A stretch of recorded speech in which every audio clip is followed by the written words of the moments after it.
My name is Patricia. I'm 27 years old, and to be honest, I don't even know where to begin the story. I've deleted this recording 3 times already because, even now, I can't believe I'm about to admit what I'm going to say. I'm not some attention-seeking girl. I'm just a woman who's been through too much, and after what happened, I'm not the same person anymore. I've had my heart broken 3 times. Not the kind of heartbreak where you cry for a night and move on. I'm talking about the kind that makes you question your worth, where you stare at your phone for hours, hoping the person who promised to love you forever will text you back. The last one broke something in me. He cheated, lied, ghosted me for 2 months, then came back engaged, as if I never mattered. After that, I told myself I was done. No more men, no more chances. If I ever needed to talk to someone, I'd talk to my dad. He's always been there, always kind, always steady. My safe place, the only man who's never let me down. My dad lost the love of his life.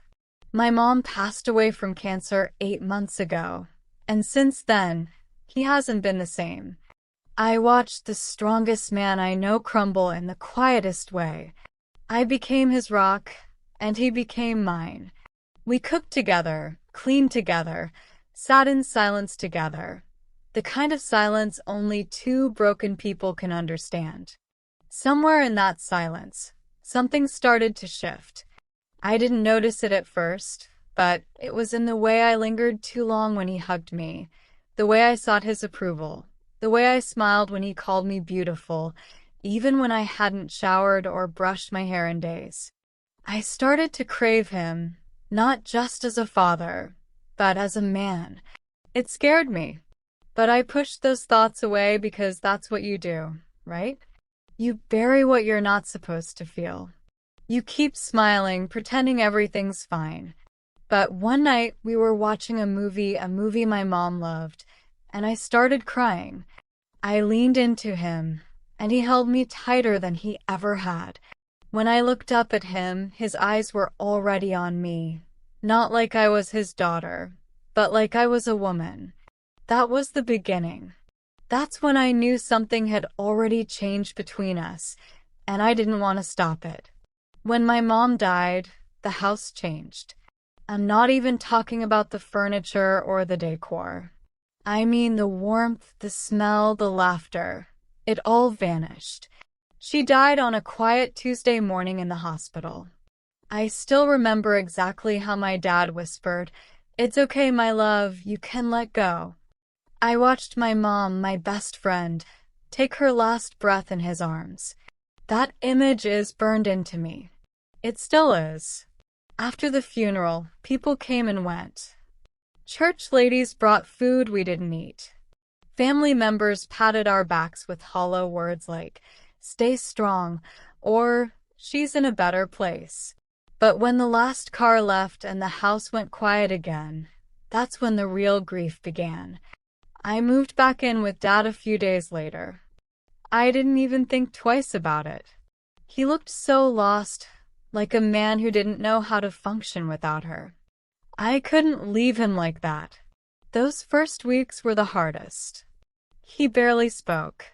Most days, he just sat by the window, staring at the street like he was waiting for someone who'd never come.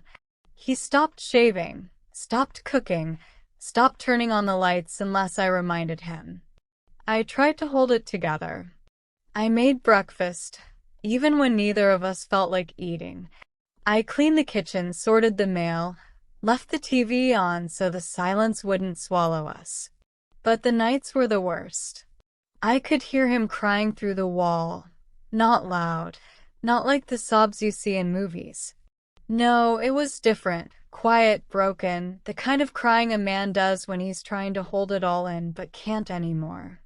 I'd lie in my room, clutching my pillow, feeling every tear he refused to shed during the day.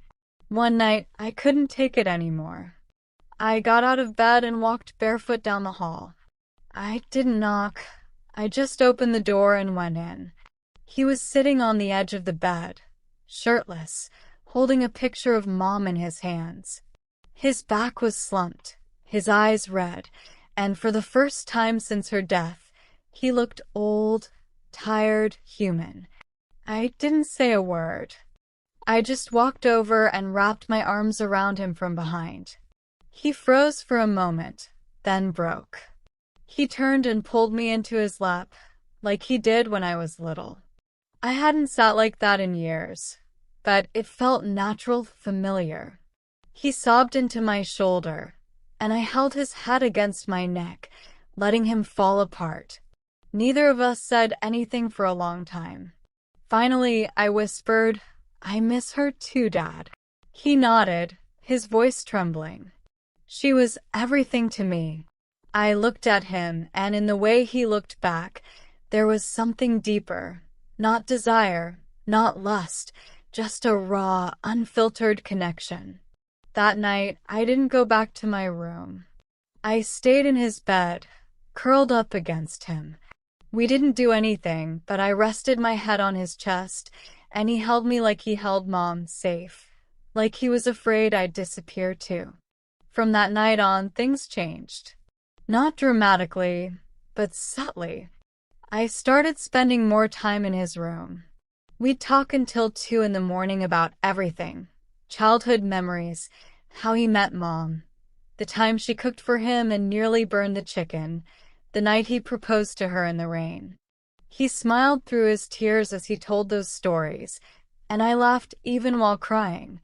But every story he shared reminded me how deep love could be, and I started wondering if I'd ever have something like that, or if I was just chasing heartbreak, trying to fill a void no man could fill. I remember one evening on the porch. The sun was setting, casting a golden hue across his face. He looked peaceful, beautiful, more than I'd ever noticed before. I caught myself staring, and it scared me. I quickly looked away, pretending to adjust my blanket, but deep down, I knew something in me had already shifted, and I didn't know how to stop it. It happened on a quiet Saturday night. The house was silent, rain tapping against the windows. Always rain when something big happens, isn't it? I'd just gotten out of the shower, wrapped in one of those oversized towels that barely stayed up. I didn't expect him to be downstairs, but there he was, sitting on the couch, reading something on his phone. The TV was on low, the room dark except for the soft glow of the lamp beside him. His eyes lifted the moment I walked in, and he looked at me, not just a glance, but a look that held. Our eyes locked, and in that silence, everything that had been building between us over those weeks hung heavy, unspoken. He didn't say anything. Neither did I. I walked past him, the air shifting as his gaze followed me. My heart pulsed in places I shouldn't have noticed. I went to the kitchen, poured a glass of water, and then, as if something pulled me, I turned back and walked toward him. Still silent, he set his phone down slowly. His eyes stayed on mine, almost like he was asking for permission without saying a word. I gave a faint nod. He opened his arms, slowly, uncertainly, and I stepped into them. At first, it was just a hug, familiar, safe. His hand rested at the small of my back, my cheek pressed against his.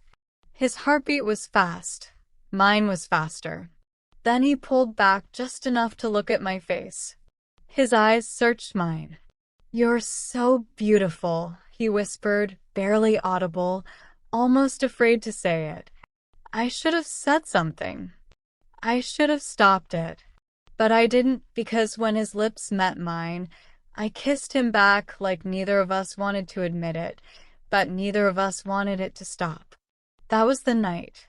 The night we. And if you're still listening, what happened next will stay with me for the rest of my life. It was a quiet Saturday night, rain pattering against the windows, the smell of something warm lingering from dinner. I came downstairs in one of those soft, oversized t-shirts, big enough to swallow me. I hadn't planned to wear it in front of him, but I didn't turn back either. I told myself it was harmless. He was on the couch, phone in hand, half watching a movie Mom loved. The moment I walked into the room, he looked up, and I'll never forget the way he stared. Not intentional, not wrong yet, but not quite right either. I didn't say anything. I just went to the kitchen and poured a glass of water I didn't need. But even from the sink, I could feel the air had changed between us. He didn't speak. I didn't ask why. When I came back, I didn't go upstairs. I sat beside him. The silence between us wasn't heavy. It was like we both knew something was coming but didn't want to break it. Then his hand rested on my leg, gently. No force, no rush, just a simple comfort, maybe familiarity. But in that quiet moment, it was more than that. He looked at me, his voice low. "Do you want me to stop?" I looked at him, really looked, and for the first time in my life, I didn't just see my dad. I saw a man who had loved and lost, a man I knew better than anyone on earth. I shook my head. That was the moment the line vanished without warning. We leaned into each other at the same time. No words, no plan, just two people giving in to something that had been building silently for weeks. At first, it was slow, tentative, long enough to pull back, short enough to think twice. But once it started, it was like everything. The grief, the loneliness, the desperate need to be close to someone who truly knew your heart, came rushing in at once. We didn't say anything, not during, not right after. We sat side by side, heads resting against each other, breathing the same air. That night I stayed there, not out of impulse, but because it was the only place in the world where I didn't feel broken. I know what you're thinking. Yes, we crossed a line, not just emotionally, but physically, in the quietest, most confusing way possible. It wasn't wild or reckless. It was heavy, honest, like two people trying to make sense of a world that didn't anymore. I can still hear his voice from that night. "I'm sorry," he whispered. I said it back, but we didn't let go. That's when I knew it wasn't a mistake, not something we could pretend never happened. It was a shift, a moment that changed everything. I woke up in his bed. For a split second, I forgot where I was, forgot what had happened. But then I turned, and he was still there, eyes open, staring at the ceiling like he hadn't slept at all. Neither of us said anything. We lay there in silence, wrapped in the same sheets but miles apart in our thoughts. I could feel the tension in the air, not anger, not shame, just waiting, like we were both holding our breath, trying to process something that couldn't be undone. He spoke first. "You hungry?" I nodded slightly. We got dressed separately, quietly. We met in the kitchen like it was any other morning, but nothing was the same. He poured coffee, I toasted bread, and we moved around each other like strangers, careful not to look too long. At one point, our hands brushed as I passed him the butter. We both looked away. It hurt more than I thought it would. He stirred his mug over and over, even after the sugar had dissolved. I knew he was searching for words. "So was I." Finally, I said, "We don't have to talk about it now." He nodded slowly. "I just don't want to hurt you," he said. "You didn't," I murmured. "Not like you think." But the silence that followed was heavier than any argument. We went through the day, cleaning, folding laundry, watching the news, pretending. But behind every small action was a shared knowing, one we couldn't undo, and neither of us knew what it meant yet. That night, I stayed in my own room, but I didn't sleep. I stared at the ceiling, wondering how something so real, so tender, could now feel like a storm I couldn't escape. I wanted to talk to him, to ask what he was thinking, if he regretted it, if he still saw me the same way. But I was afraid of the truth. So I stayed silent, and so did he. Somehow that hurt more than anything. The days passed. We didn't talk about that night. Not once. We slipped back into some kind of routine. Dinner, TV, small talk. But everything was off, like a movie where the sound doesn't match the picture. Sometimes I'd catch him looking at me when he thought I wasn't paying attention. His gaze would linger a second too long, and I'd look away, my heart racing, my stomach in knots. I started questioning everything. Did he want it? Did he regret it? Did he hate me for not stopping it? Did I hate myself? Some nights I'd lie in bed, replaying it all, every look, every word, and I'd cry, not because it was wrong, but because I didn't understand what it meant. Was it grief? Was it love? Or were we just two lonely people trying to feel alive again? One evening I finally found the courage to speak. We were folding laundry in the living room, something we always did together. He was quiet, folding one of my shirts when I said, "Dad." He looked up. "What are we doing?"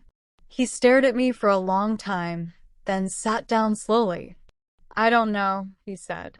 "I think about that night every day, and I still don't know what it means. All I know is I don't regret being close to you. I just don't know where we go from here." His voice broke on that last part, and I didn't have an answer either because I felt the exact same way. We sat in silence, not cold, just lost. I looked at him and whispered, "What now?" He didn't answer. The worst part was, neither did I. So here I am, telling this story to people I've never met because I don't know who else to turn to. What do I do?